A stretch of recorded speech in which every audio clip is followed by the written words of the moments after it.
Good evening, one and all. We welcome you all to the international webinar series on holistic health, well-being, and sustainable development 2022. Commemorating Azadi ka Amrit Mahotsav, nation celebrating 75 years of independence, and UN Sustainable Development Goals 2030. In collaboration with Sri Holistic Health Foundation India and Sri Research Institute and Center for Art, Sciences, and Well-being.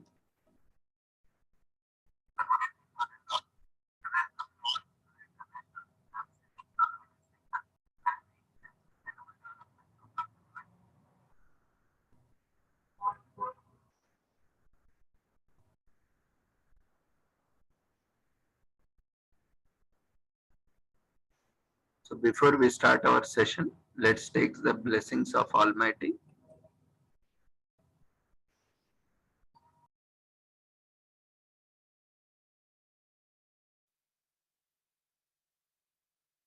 कुरुत्वं कल्याणम् आरोग्यं धनसम्पदः शुभं कुरुत्वं कल्याणम् आरोग्यं धनसम्पदः शत्रुबुद्धिविनाशाय दीपज्योतिर्नमोऽस्तुते दीपज्योतिर्नमोऽस्तुते शुभं कुरुत्वं कल्याणम् आरोग्यं धनसम्पदः शुभं कुरुत्वं कल्याणम् आरोग्यं धनसम्पदः.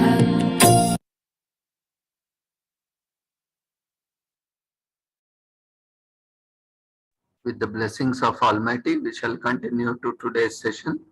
Today, we are commemorating World Youth Skills Day with the theme Transforming Youth Skills for the Future, and also National Plastic Surgery Day, especially widely celebrated in India.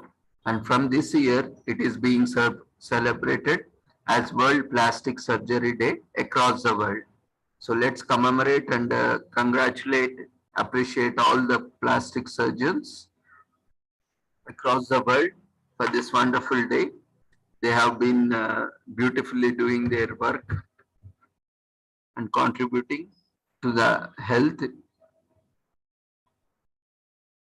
So let's quickly move on to today's session, and then we will look into various aspects of these two events commemorating today. Let's go on to the session. Today we have with us Miss Mary Florence Freda, professional social worker and also founder for Mary Florence Freda Charitable Trust, which is helping poor cancer patients for their medication and treatment. She has 16 years of social work experience, having masters in social work, and she has presented papers at various conferences at ISPSW and Rajgiri Institute of Social Sciences, Symbiosis Institute of Social Sciences, NIMHANS, etc. So she is also permanent member in Indian Society of Professional Social Workers, that is ISPSW, and so on. So we welcome you, ma'am, once again to the international webinar series for your session, Women and Child Welfare Services. Over to you. Thank you very much, sir, for the opportunity. Actually, I start with that if you educate a woman, you educate a family, but if you educate a man, it's for himself.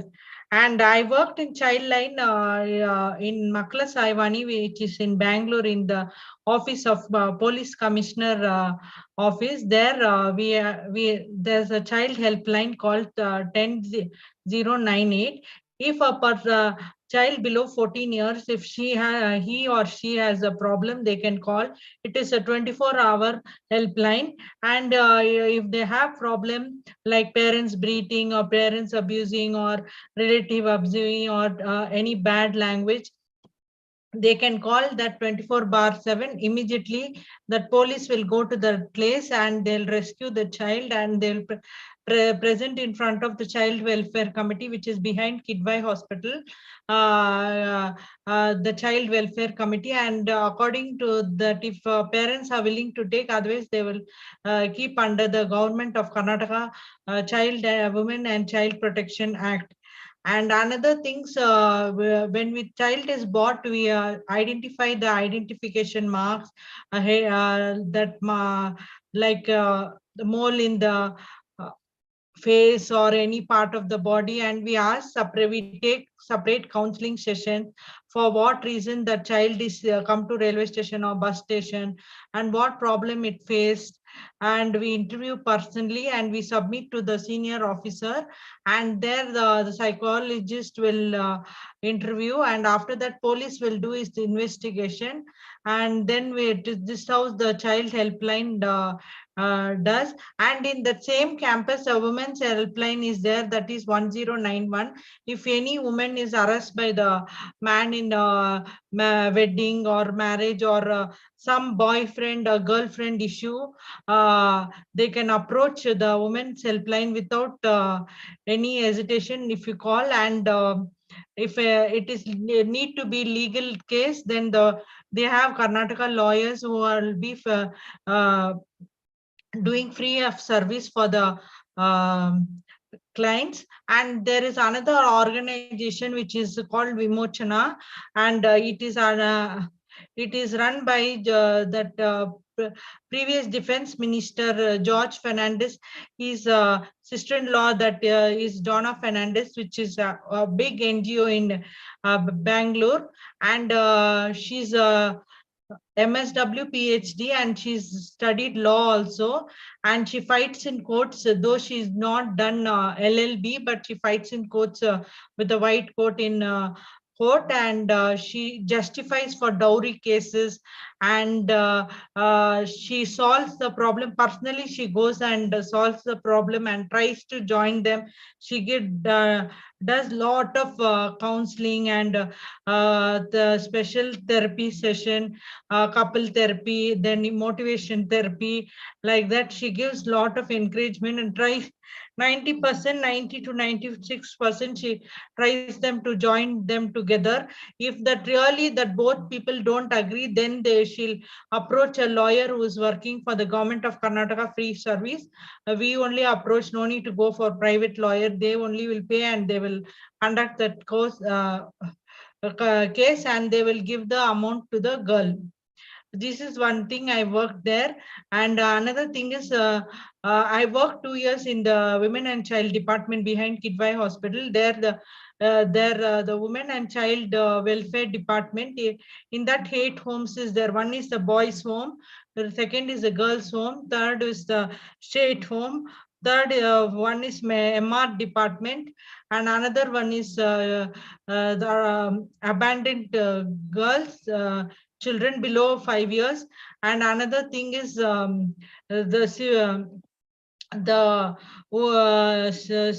reception home, where that if the woman is cheated or raped, that type of cases. So these homes are there, and for each 8 homes, 8 superintendent is there. They have passed the KPSC exam, that is Karnataka Public Service Commission exam, and they have appointed by the government. And in that job, there is a transfer for every 4 years, 5 years within the state of Karnataka. And there they conduct Monday and Thursday the court, and there the lawyers will be coming from a hall, women lawyers and men lawyers who work for the Karnataka Commission, State Commission for Women, and they will fight the case for the child and women.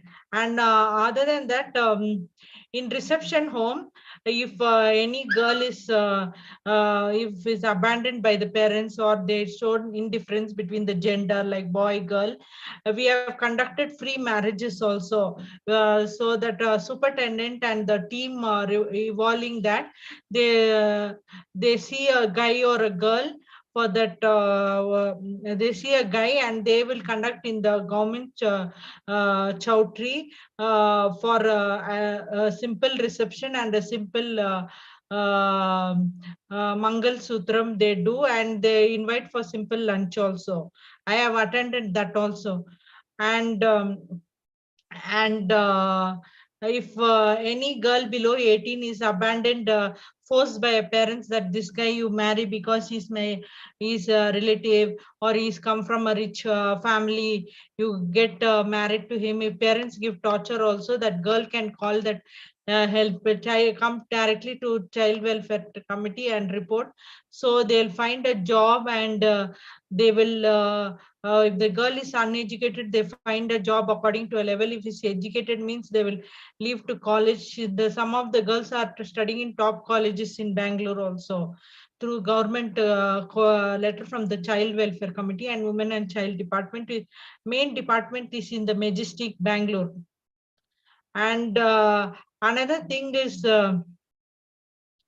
actually that in that women and child Vimochana department, where the woman is harassed by the husband or mother-in-law, they are given lot, they are put under bars also, because the women lawyers have fought for them freely. And this madam is done lot of job in the Vimochana. And this is the procedure which I learned. And plus, yeah, nowadays, if any woman is tortured or anything, she can directly come to the women's cell, and she can report, and they will take up the case freely, and they will do justice to the children, or anybody is forced by marriage also, they do justice. This is all my learning. Thank you very much, sir.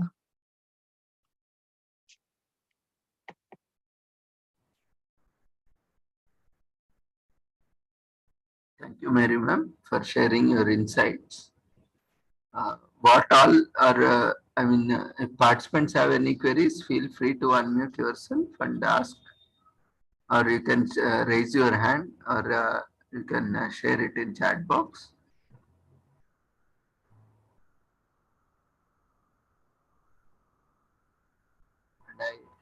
Okay. Feel free to discuss.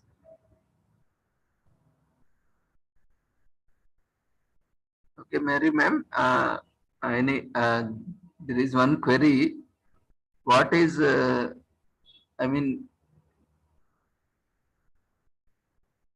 Yes, sir. Yeah, ma'am. So 1098 helpline is there, na? National helpline. Yeah, national helpline in Bangalore. It's situated where the police commissioner is there, Infantry Road, sir. And the person in charge of that helpline is a MSW professional who sits with the police. Okay, ma'am. What are the services, what all are taken by helpline, and what is that is not taken by the helpline? Actually, no, sir. What child statement is there, because they believe the child speaks honest, and but then they will do verification also. They will go home address. They will inquire neighbors. That is the KPSC officers do that one. Those come through the government quota, na, KPSC officers, they go and interview, and really this child needs justice, and it's a serious case, they appoint a women lawyer or men lawyer, whoever is available at that time, and they put in Mayhall court, and they see justice. And after that, this child is not hand over to the parent, it is hand over to the government. The government will make him study or her study, and after the 18 years they will decide whether she wants to go back to home or she wants to go for further education, and they will only support. They will ask that question only at 18 years, sir.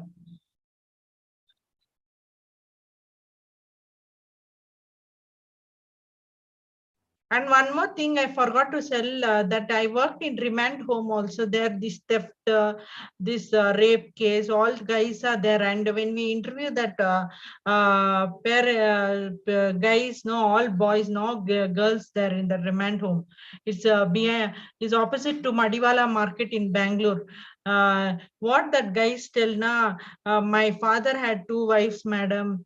My mother was in illegal relationship. No one was there to take care of me and sister. We went in different direction, but my sister was suddenly picked up from by my relative, and they taken care. But me, they left me alone. So I got into this habit, madam. Next time I won't do this. Please write a letter to reveal me from this remand home, they asked, sir. But everybody gets scared to go to the remand home because that guys are very terrible, sir. But they also have a heart, and they also have a soft heart. You should speak to them very humbly and soft, not we have done like this theft. Suddenly pop up that question, they get tension.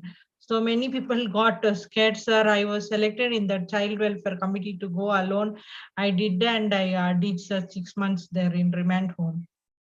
All full, guys. But government of Karnataka is doing so much work, sir.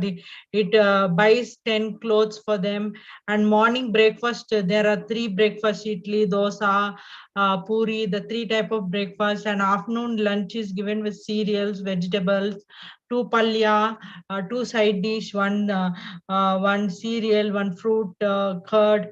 Then after that, 10 days they have sent for their festival, like Dasra means Dasra, Christmas means Christmas. They sent for the home again. They should come and be in this. And when they feel that this kid is better, they'll only hand over to the parents. That too, permission of this child should be there. If he tells, I don't want to go home, some people are ill-treated by stepmother, stepfather, sir. So if they ill-treated, then they want sent to home, they will send back to that main home, which is in the Majestic. And after that 18 years, that girl can take decision, and the boys, they will leave to 21 to take decision. If they don't have studies, they will leave in vocational training. There is one vocational training in this behind Kidwai Hospital only, sir. There is a lot of this printing press, then that carpentry, then welding. All they leave government of Karnataka. It is called skill training. So they left to develop the skills. This is all, sir.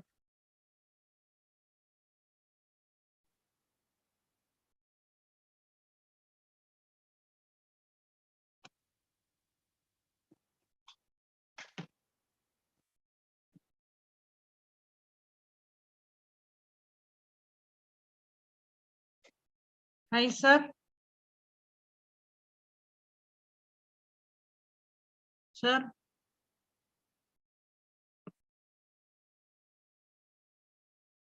Sir, you can start your session. Yeah, ma'am. Participants, if you have any queries, feel free to discuss.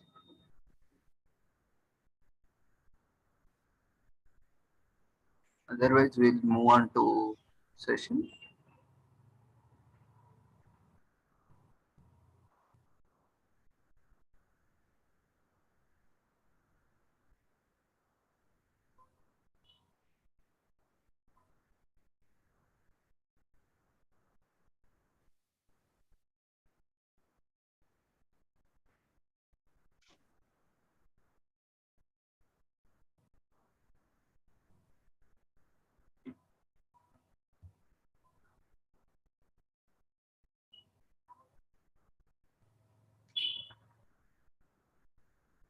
Okay, ma'am, can you share your experience, I mean, challenges with maybe with a few case studies while working with anonymity?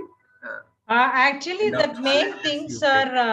are what is the challenges I face? Language challenge, sir. Language challenge I faced a lot because I'm not a Kannadiga, I'm a Tamilian from Madurai district. So I had trouble in writing the reports. If they tell something in Kannada, means I will refer to probation officers. They are the in charge of me.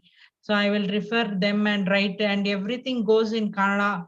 And even computer, laptop, computer, everything they install that Baraha and Nudi, everything typing also you should do in Kannada. And so that's how that Kannada language was challenge for me, sir. But now Now I became expert in that language because I night till 12 o'clock I used to write, sir, seeing dictionary, Kannada reports and Kannada war case histories and all. I used to come take home and write, and everything is pen and paper, sir. For the job, you don't need any intelligence. If you know Kannada writing and you know good speaking Kannada, you can join. There, those who are done some special social work diploma is there in immense. There's people who have done BA and they have taken that social work diploma, and they were also interviewing the candidates with me, sir. Main language is language barrier only, sir. And one more thing, yeah, lot of people used to come from Bihar, Shillong, Shimla, then Patna, then Delhi, then that we don't know to speak Hindi, that Hindi and Kannada barrier only, sir. We could not able to understand the language. And we cannot probe questions. At least the Kannada I can probe, but Hindi I'm little bad. So I couldn't probe any questions to that children. And more North Indians only, this child labor is happening, sir. Child labor is happening more in North India, sir. They are not sent to school only, they are sent to coolie work. And there that employee doesn't give the wages, so they run away from the work and home, and they've been caught by the child line people in railway station and bus station. More child labor only, sir, in the child welfare committee. The majority cases child, and more PR, Patna, Agartala, then Shillong, then Nainital, Assam, all interior northern states only, may not main city like Delhi, Bombay, no. Sometimes they are not been given good clothes also, sir. Here they are given fine. They will come in so dirty clothes, they wouldn't have taken bath. Then we should tell them what is the importance of bath. We should give awareness about cleanliness, how to keep hygiene. We give a lot of sessions on hygiene, cleanliness for the children, how to wash the hands and legs before eating, how to take bath every day, like that hygiene class and all we used to take, sir. Then, sir. Apart from language barrier, what other challenges you face, ma? Language is the main barrier, sir, because there everybody, the right from the top to end post, everybody are Kannada medium, sir. Actually, I didn't know. I got this. I love children, so my friend got me this job. Then I don't know. I struggled with a lot of this. Then 2 years project. They told me they will give permanent job there, but I thought it's not my cup of tea, and I moved it out, sir. Language is very barrier, sir. Hindi, Kannada, you should know exact. At least you don't know in national language also, you should know state language Kannada. Otherwise, you're lost in the profession. Not only in child welfare committee, sir, in MSW profession only you're lost. I even in Tamil Nadu and Kerala also that happens, sir, because my friend is working child line in in Kerala, Trivandrum, Kannur and all. She knows only Malayalam. She'll give talks in Malayalam only. But if you tell her to give talks on the child labor in English, means she can't do. The drawback is there in Karnataka also, Kerala also, Tamil Nadu. I don't know about Andhra, sir, because I have not heard anybody from Andhra coming to Bangalore, but we had this child welfare training people. They came from Tamil Nadu and Kerala. Just they know to tell the names. If you ask in English, what is your name, they will tell that. But extra in the profession, you ask them any testing, no, they will tell, Madam, can we speak in our mother tongue? So we'll tell you more information. Even this presentations also sometimes in Nimans it goes, sir. Some people are very comfortable in speaking the state language, Kannada, Tamil. Even national in the Golden Jubilee Conference of Nimans also this had happened, sir. Where they're very particular about the language, sir. Here in Bangalore, if you don't know Kannada means you can't do social work. Whether I know my Tamil language very well in technical terms and all, I know Kannada technical terms, what to tell for this class, what to tell for this phone, what to tell for even technical languages, door, window, that and all I have learned, sir, in Kannada. Every day, at least 5 people I am speaking, sir, in Kannada on daily routine only. If you know the language, you can do very well social work, sir. And only the places where you don't need the language is only St. John's, sir. Because there everything is English, sir. You have to write reports in English. You have to write everything in English. Otherwise, the doctors there are not accepting Kannada reports and all. In John's only is the only place, sir, where they are allowed to speak English and they are allowed to speak conference. But in the moment you go to Nimans for interview, they ask first, ನಿಮ್ಗೆ ಕನ್ನಡ ಗೊತ್ತಮ್ಮ, ಕನ್ನಡ ಎಷ್ಟು ಮಟ್ಟಿಗೆ ನೀವು ಮಾತಾಡ್ತೀರಾ ಅಂತ.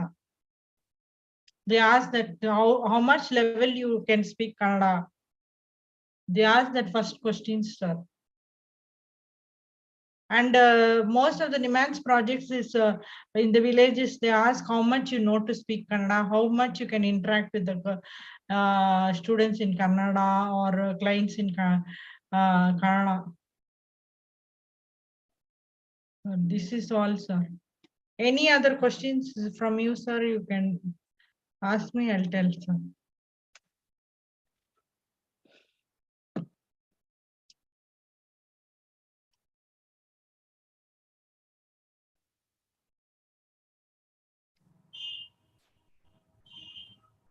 Yeah. Thank you ma'am, for sharing insights.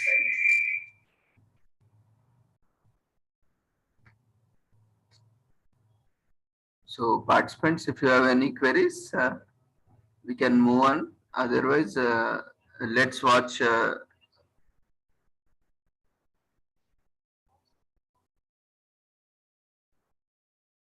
short video about the 2 commemorative events.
IPRAS 2009 and the Association of Plastic Surgeons of India presents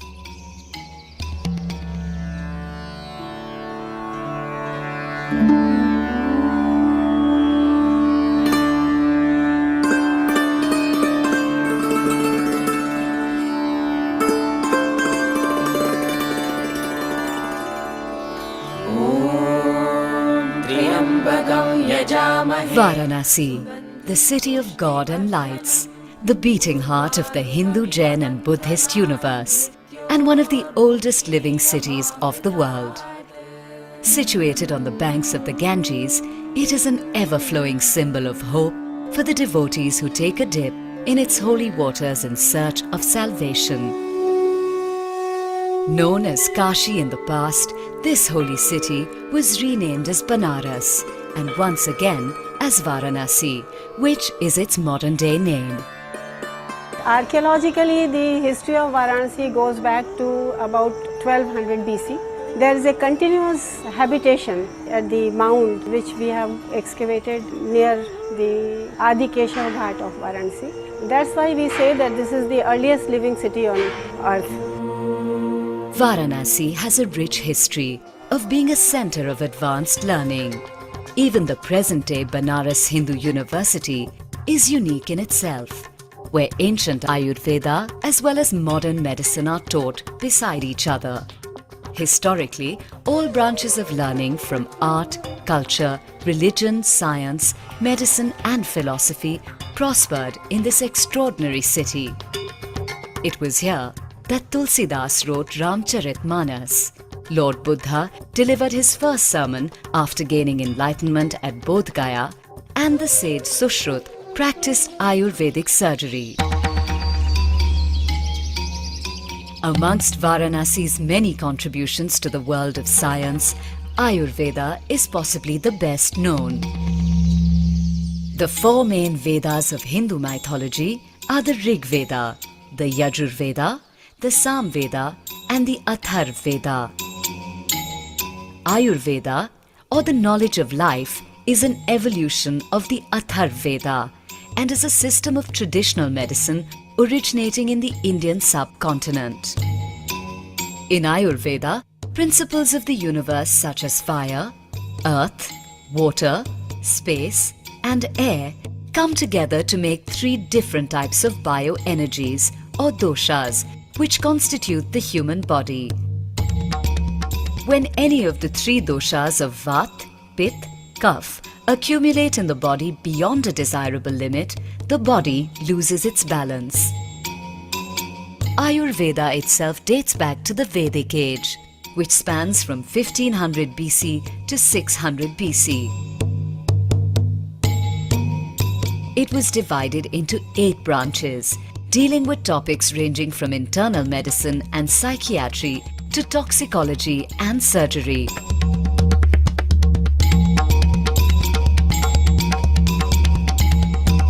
One of the 8 branches was Shalya Chikitsa, or the science of surgery. Shalya Chikitsa finds its roots in the war surgeons of the time. Shalya, which means foreign object, usually referred to broken arrowheads embedded in the warrior's body. So literally translated, Shalya Chikitsa means the removal of foreign objects from the body. Sushrut was not only a practitioner of surgery, but a teacher of it as well. The credit for using Ayurveda to combat mortal suffering goes to Lord Dhanvantri, who was reincarnated as King Divodas of Varanasi. 2 influential works on traditional medicine from that time are the Charak Samhita from the School of General Medicine and the Sushrut Samhita from the School of Surgery. The Sushrut Samhita was a compilation of the learnings of sage Sushrut. He learnt the basics of Ayurveda from King Divodas and laid the foundation of Vedic medical technique for surgery in the form of this Sanskrit manuscript on Ayurvedic medicine. Sushrut described 8 different types of surgical interventions. Bhedan, which means incision, Chhedan or excision, Vyadhan refers to puncturing, Lekhan, which is scraping, Eshan, that is probing, Aharan or extraction, Visravan, which means draining, and Sivan, which is stitching or suturing. Like the therapy, the instruments that Sushrut used were also heavily inspired by nature. Apart from metals, teeth, horn and wood were used extensively.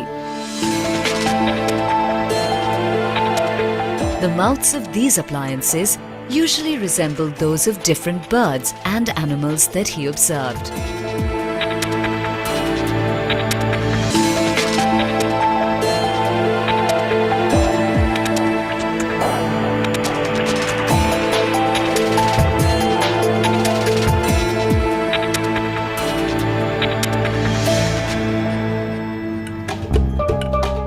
The instruments that Sushruta designed and used for surgery were either blunt or sharp. There were 20 different types of sharp instruments and 101 different blunt instruments. These were further divided into 6 categories.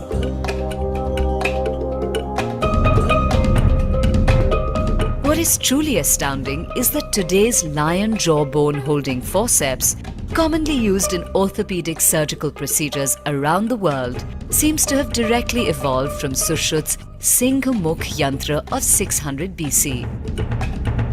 It is an accepted fact that ancient Indian metallurgy was extremely advanced. Objects recovered from excavation sites at Rajghat on the southern outskirts of Varanasi prove that iron was being widely used in the Vedic era. The resident Agarya community, even today, uses the rich iron ore deposits in the nearby Vindhyan ranges to smelt iron. Given that steely iron objects dating to around 600 BC have been recovered, archaeologists confirm that Sushruta would have used instruments crafted from steel for surgical purposes.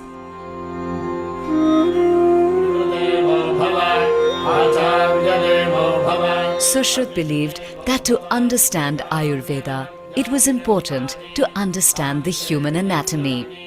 For this, he would wait at the confluence of the Varuna and the Ganga rivers to capture and then dissect dead bodies to teach anatomy to his pupils.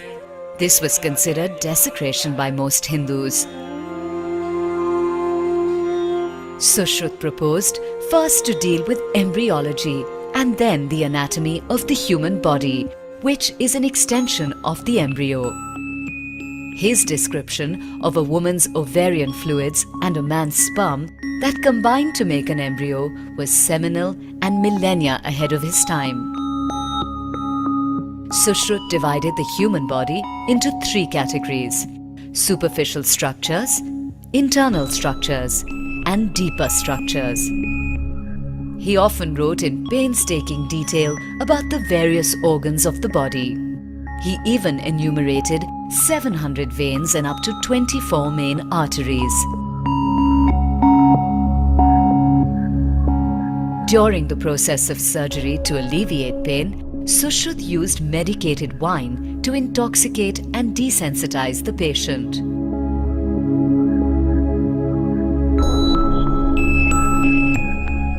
Most importantly, he recognized the use of drugs.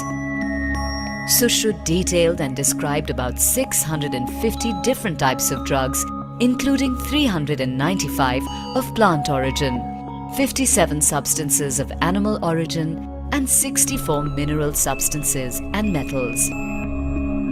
Sushruta's contribution to plastic surgery can be taken in 2 ways. One, his principles of plastic surgery, and second, his practices on plastic surgery. As a practice of surgery, he has done 15 different types of ear plasty, and he was the first to describe the pedicle flap for repair of damaged ear, and he also described plastic surgery of damaged nose as well as lip plasty also.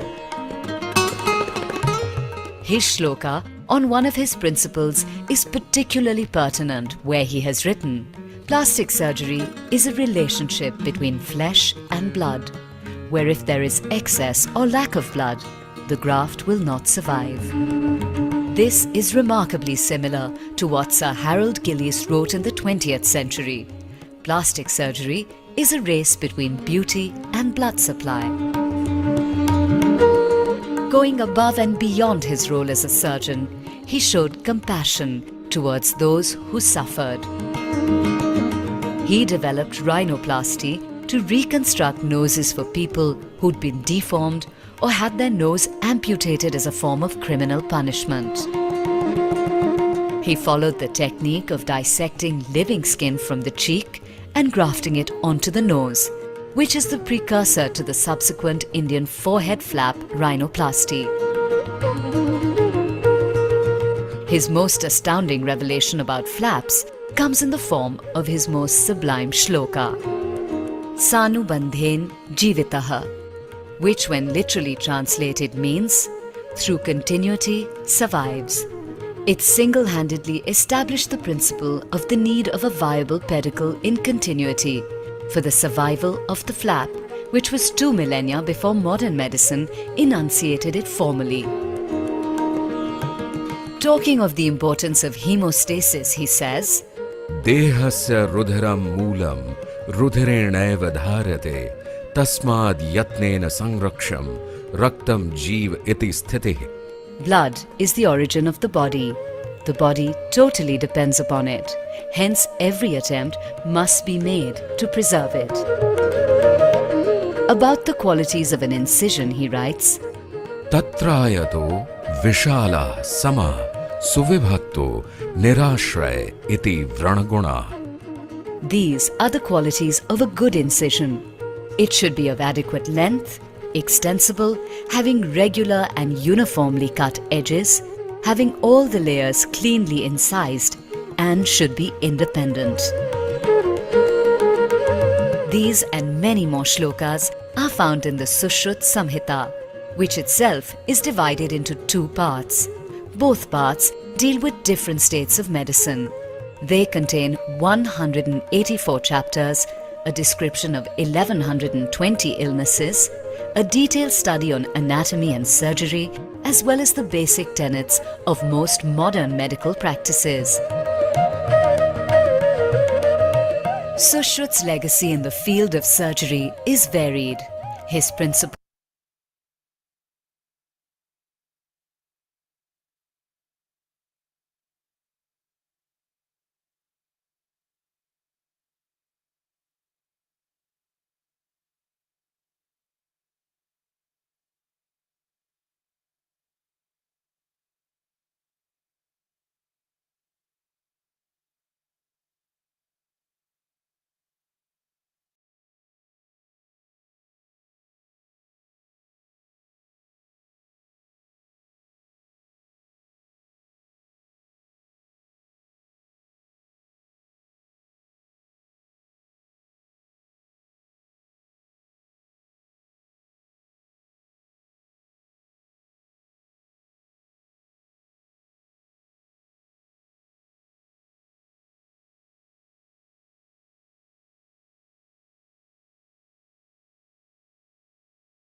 Do you have any queries, participants? Feel free, otherwise we'll move on to further proceedings.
So,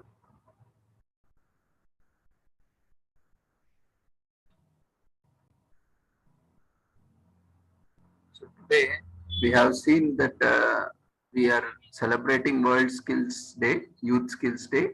So transforming youth skills for the future is the theme. So United Nations General Assembly in 2014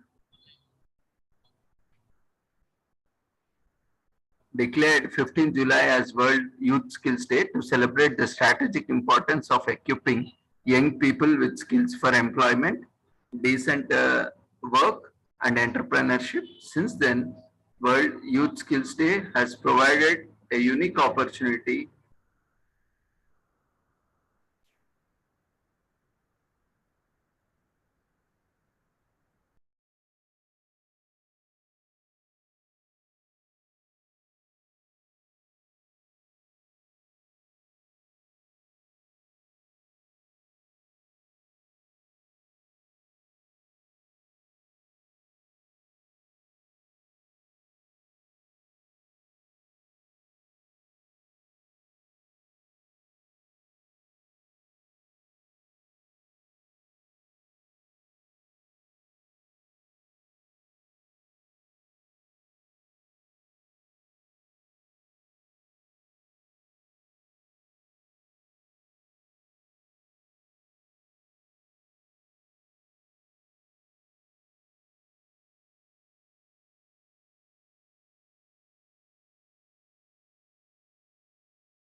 Yeah, sorry for the inconvenience. There was an important call. So, yeah.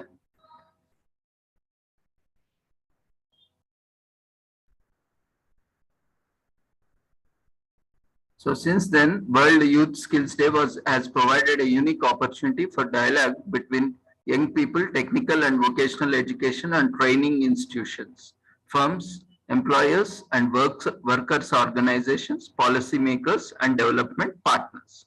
So World Youth Skills Day 2022 takes place amid concerned efforts concentrated efforts towards socio-economic recovery from the COVID-19 pandemic that are interconnected with challenges such as climate change, conflict, persisting poverty, rising inequality, rapid technological change, demographic transition, and others.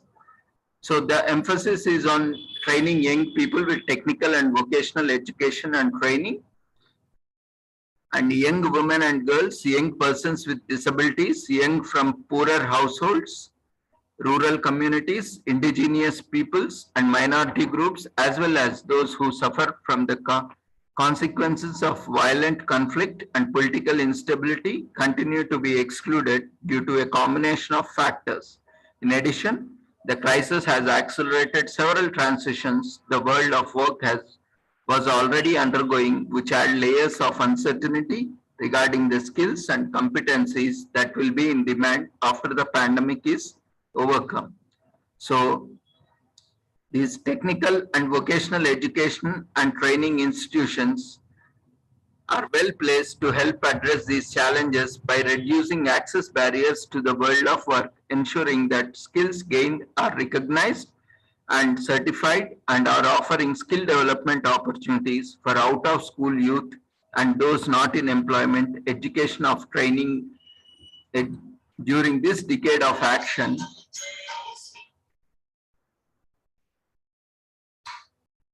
During this decade of action for the 2030 agenda, the full engagement of young people in global process is vital to generate positive change and innovation.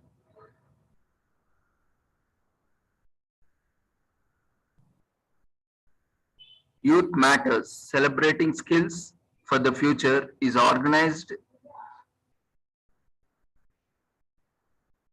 in collaboration with UNESCO, Univoc, centers, local and regional partners.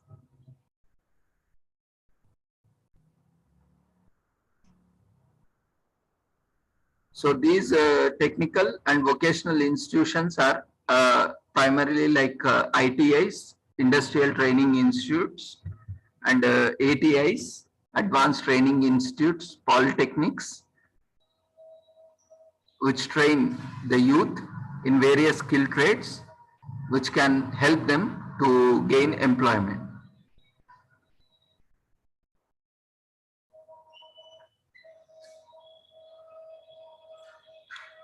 So let's take a second to watch a short video on various trades.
We see India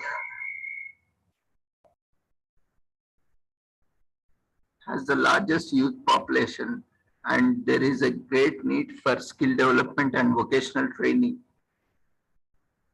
So on this day, there are a lot of opportunities. New avenues are opening up, new domains are coming up, and there is greater need for getting trained in various domains so as to get employed.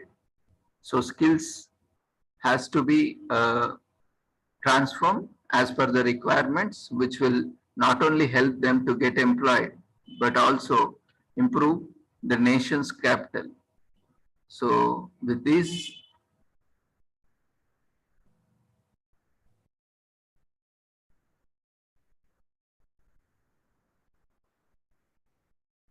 we have seen that estimates suggest that 600 million jobs would have to be created over next 15 years to meet youth employment needs. The proportion of young people not in employment, education or training, the youth need rate has remained stubbornly high over the past 15 years and now stands at 30% for young women and 13% for young men worldwide. Enterprises and organizations brought skill development almost to a standstill due to lockdown measures introduced during the pandemic.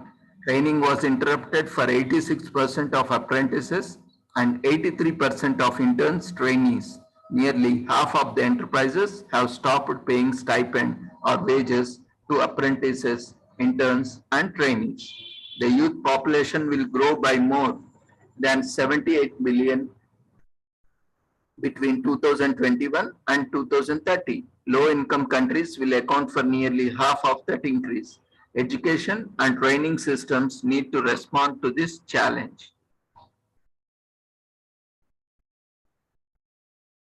So entrepreneur learning for training, vocational education and training institutions, technical vocational educational training institutions help them to focus on what really drives entrepreneurial learning by providing the tools to assess the needs of the target group and the framework to explore the added value of an entrepreneurial learning ecosystem.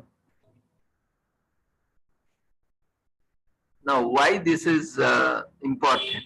Because this World Youth Skills Day has provided a unique opportunity for dialogue between young people, technical and vocational education and training institutions, firms, employers and workers organizations, policymakers and development partners, having highlighted ever-increasing significance of skills as the world is embarking on a transition towards a sustainable model of development.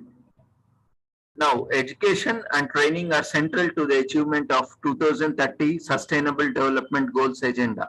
The vision of the UN Declaration, Education 2030, is fully captured by the Sustainable Development Goal 4, ensure inclusive and equitable quality education and promote lifelong learning opportunities for all. Education 2030 devotes considerable attention to technical and vocational skill development, especially regarding access to affordable quality technical and vocational education and training, the acquisition of technical and vocational skills for employment, decent work and entrepreneurship, the elimination of gender disparity, and ensuring access for the vulnerable. In this context, these technical vocational educational training institutions are expected to address the multiple demands of social, economical, and environmental nature by helping youth and adults develop the skills they need for the employment, decent work, and entrepreneurship, promoting equitable, inclusive, and sustainable economical growth and supporting transitions to green economies and environmental sustainability. So these technical vocational educational training institutions can equip youth with the skills required to access the world of work, including skills for self-employment. They can also improve responsiveness to changing skill demands by companies and communities, increase productivity and increase wage levels. So they can also reduce the access barriers to the world of work, for example, through work-based learning and ensuring that the skills gained are recognized and certified. So these can also offer skill development opportunities for low-skilled people who are under or unemployed or underemployed, out of school youth and individuals not in education, employment and training. So bridging innovation and learning in technical vocational educational training institutions provides a project, BILT project provides these institutions with a platform to explore and support the process of identification and implementation of new qualifications and competencies through an ecosystem approach. Now, more young people are staying in school instead of entering the labor market at an early age. That's good news. Yet more than 200 million young people are either unemployed or have a job but live in poverty. So as youth are increasingly demanding more just, equitable and progressive opportunities and solutions in their society, the need to address the multifaceted challenges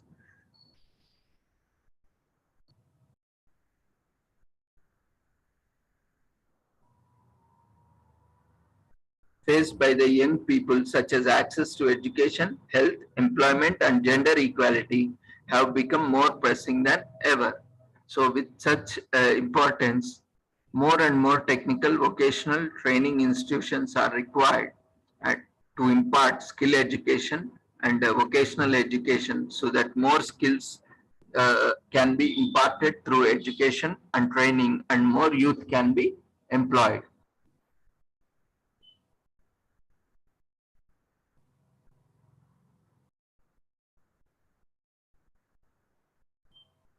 So today, it also marks World Plastic Surgeon Day. India becomes hot favorite for plastic and cosmetic surgery destination. India has rapidly become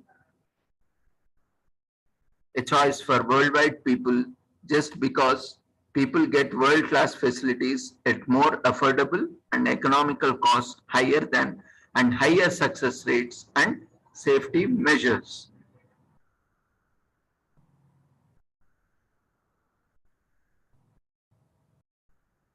And Indian plastic surgeons already have a great reputation when it comes to the finest surgical skills for providing a wide range of cosmetic as well as plastic surgery procedures. With increasing popularity and easy availability of such procedures in India, and more foreigners are flying to get chiseled looks while experiencing the vast heritage of the ancient history. It sounds amazing to spend the recovery period in visiting historical places, indulging into cultural activities and authentic food. It just gives a short vacation to fix a physical imperfection with the help of cosmetic surgery, and traveling to the India also lets the foreigners recuperate privately without anyone at home knowing that they have gone undergone cosmetic surgery.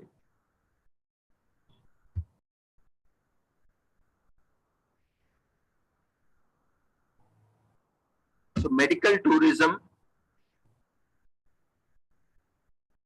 is also getting promoted through these surgeries. Now, what is required for foreigners for medical tourism in India? Medical visa or e-medical visa? As per Indian government rules, all foreigners visiting India for medical purpose will require a medical visa.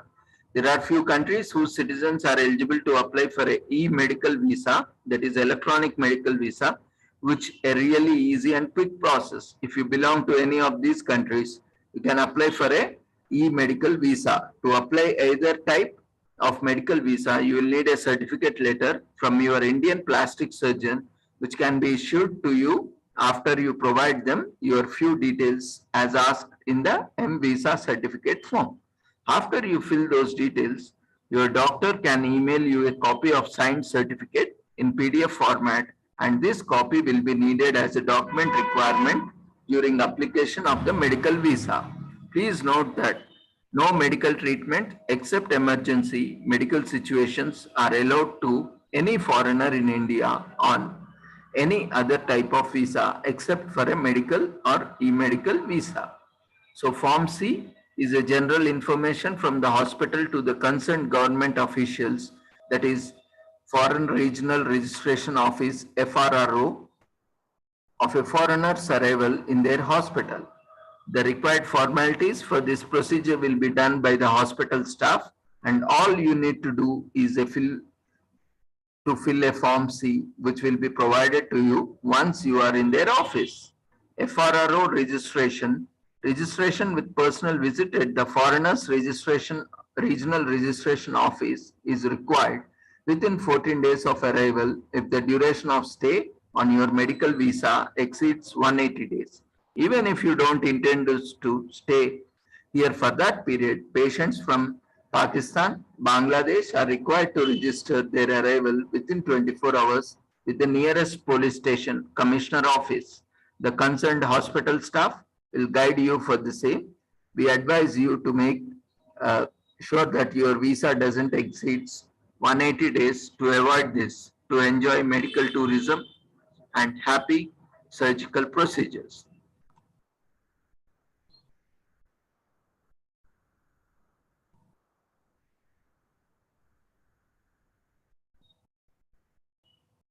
And there are a lot of myths and facts of plastic surgery. Let's do some myth busting. So plastic surgery is called plastic surgery because it involves use of plastic. It's a myth. The fact is the word plastic was derived from a Greek word plastikos, which means to mold, which gave rise to term plastic surgery. Although silicone and other types of implants are used in plastic surgery, it is the art of remolding of the tissues which gave rise to the name plastic surgery. There is no scar marks left after plastic surgery. It's a myth. The fact is all plastic surgeries heal with scars. Plastic surgeons are trained for delicate tissue handling and making tissue incisions in strategic positions to minimize their visibility. Because of all this and use of fine sutures, the quality of the scar is much better after plastic surgical procedure is done. Proper post-operative care of the scar further minimizes the scar to some extent. Everyone heals differently because of the genetic and personal health factors. Plastic surgery and cosmetic surgery are same, and plastic surgery is meant only for improving looks. It's a myth. So the fact is, though cosmetic or aesthetic surgery is the best known kind of plastic surgery, most plastic surgery is not cosmetic.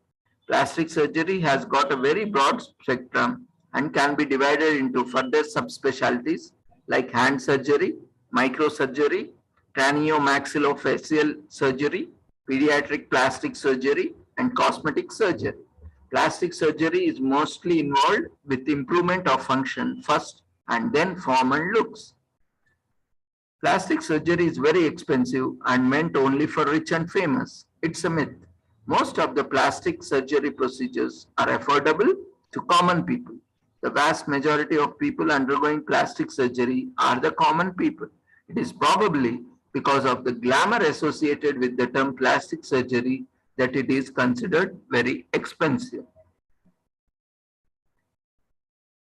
The entire face can be changed using plastic surgery. It's a myth. The fact is, the statement is not entirely a myth. Cardiovascular face transplants have been done successfully in some countries. However, it needs prolonged immunosuppression and long-term results are yet to be evaluated. It will take a couple of years before face transplantations will be regularly performed in India. As of now, improvement in certain aspects like hair, nose, eyes, chin can be made using plastic surgery. Plastic and cosmetic surgery procedures are very risky. It's a myth. The fact is, the risk involved in plastic surgery is similar to the risk involved in any other surgeries. Plastic surgery is possible at specialized centers and corporate hospitals only. It's a myth. The fact is, apart from corporate hospitals, plastic surgery is routinely being done across many government institutions, hospitals, as well as smaller centers in India.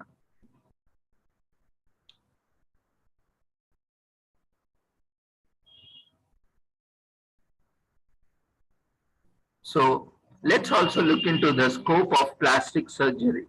So plastic surgeons have a wider scope to play in the community and in the health industry. So people in today's world are more health conscious and are aware of different medical specialties. Despite the tremendous advancements in the field of plastic surgery, there seems to be a limited knowledge among the general public and also among medical professionals regarding the spectrum of plastic surgery. As a medical specialty, plastic surgery is poorly understood by both the general public and some medical professionals as well. Plastic surgery is a unique specialty that defines definition, has no organ system of its own, and is based on principles rather than procedures. Unlike other medical disciplines, plastic surgery is not defined by an anatomic area, ophthalmology, ENT, thoracic surgery, or an organ system like gastroenterology, urology, or patient age group like pediatrics, adolescent medicine, geriatrics. It deals with everything from the head to toe, but is associated with the prefix plastic, which symbolizes nothing to the common man and the medical community at large. So we all can understand the role of media plays in informing and educating the public on issues of the day. But it seems that when it comes to plastic surgery, the press has one-track mind that leads them to cosmetic surgery. Plastic surgeons are often portrayed in the media as glamorous beings who give people a new lease of life through a nip and a tuck. However, the reconstructive side of our work goes largely unreported. In India, it is not uncommon for plastic surgeons to encounter patients who, after completion of all procedures, will ask when plastic surgery will be done and plastic will be used. For all of us as plastic surgeons, plastic surgery is not just cosmetic, and we need to educate and inform public non-plastic surgical specialties as to what it is that plastic surgeons actually do. So we understand that the name of a specialty itself is not understood by many, unlike other specialties where the name itself indicates the work done by the particular specialty. Plastic surgery lags behind on this front. It is easy to understand that ophthalmologist deals with eyes, pediatrician deals with kids, but when it comes to plastic surgery, we are at a loss. The word plastic surgery is actually derived from the Greek word plastikos, which means to mold. The spectrum of plastic surgery is wide, like already said, from head to toe. Plastic surgeons are trained in craniomaxillofacial reconstructions, which can be congenital or acquired, or cosmetic surgeries, hand and peripheral nerve surgeries, burn management and post-burn reconstruction, genitourinary reconstructions, oculoplastic surgeries, bedsore reconstructions, lower limb reconstructions, vascular as well as lymphatic surgeries, post-oncologic reconstructions, and almost all sorts of surgeries which involve restoration of form and function. There are many misconceptions regarding our specialty of plastic surgery. Plastic surgery misconceptions pour from our television, movies, magazines, and other sources. There is overwhelming mass of information from uncertain sources and shortage of facts which frustrate the potential patients and make them have unrealistic expectations from plastic surgery, as provided by the Association of Plastic Surgeons of India. So, with this, we shall end these sessions for the day. If you have any queries, feel free to ask, unmute yourself. Otherwise, feedback form is being shared in the chat box. Quickly fill up the feedback form. And this Sunday, every Sunday, as informed earlier, we are having conferences. If you are interested to present paper, kindly register at the earliest. and also circulate among your circles for paper presentations or any presentations from eminent speakers and scholars.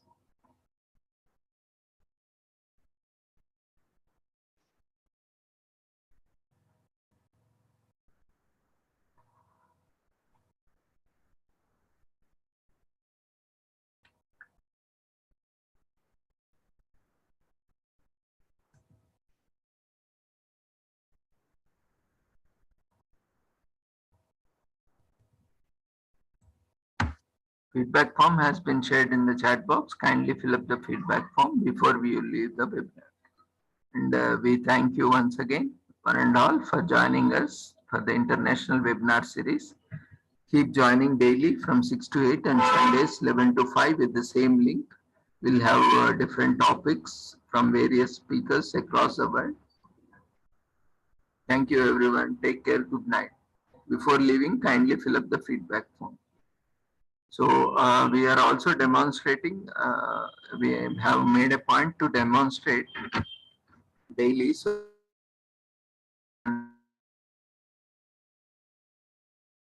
in working days or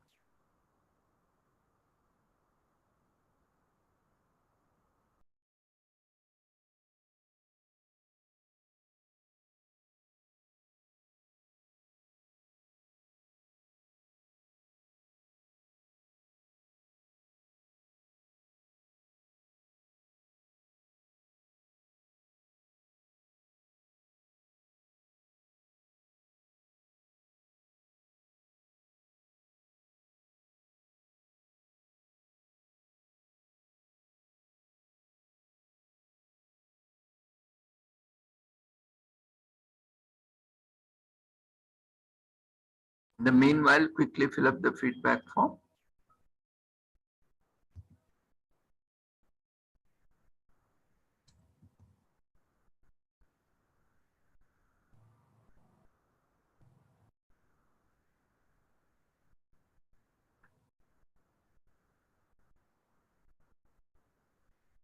This is the website, all the webinars, conferences, seminars, workshops. You need to type this website address here, sricasw.org. Once you visit this site, just scroll down here. Down you can find here International Webinar Series on Holistic Health, Well-being and Sustainable Development. You can also see a keyword here, daily, so that you can easily identify. You can click on that. And all the details has been provided in the registration form and also on the flyer. So once you visit this website, here you have the links, weekly schedule, Sunday schedule and special day schedule. So based on the date of webinar or conference or seminar or workshop you attended, you can select today's weekday. So you can select weekdays and you can select the respective date. So July 15th. Here you can see today's flyer. And just below that, you will find this text e-participants for e-certificates for participants. Here you can find the Google Drive link from where you can download your certificates.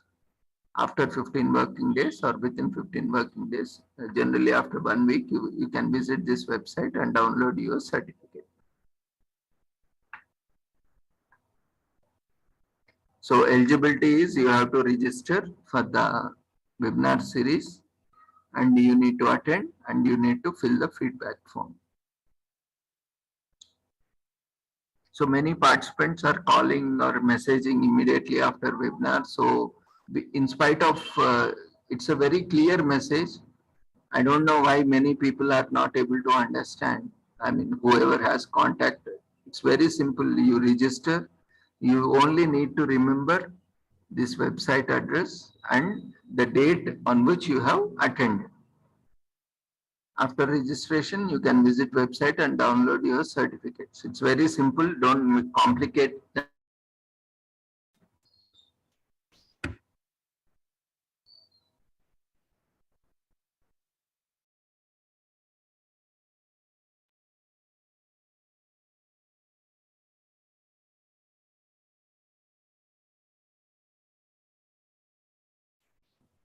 Even when certificates are also updated, occasionally we also share once in a month or so.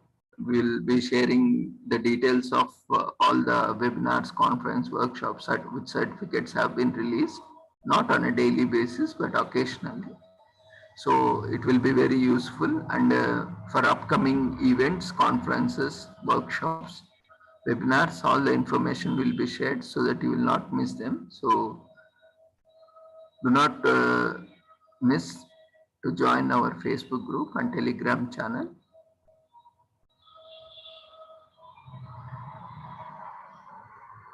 So kindly fill up the feedback form before you leave the webinar.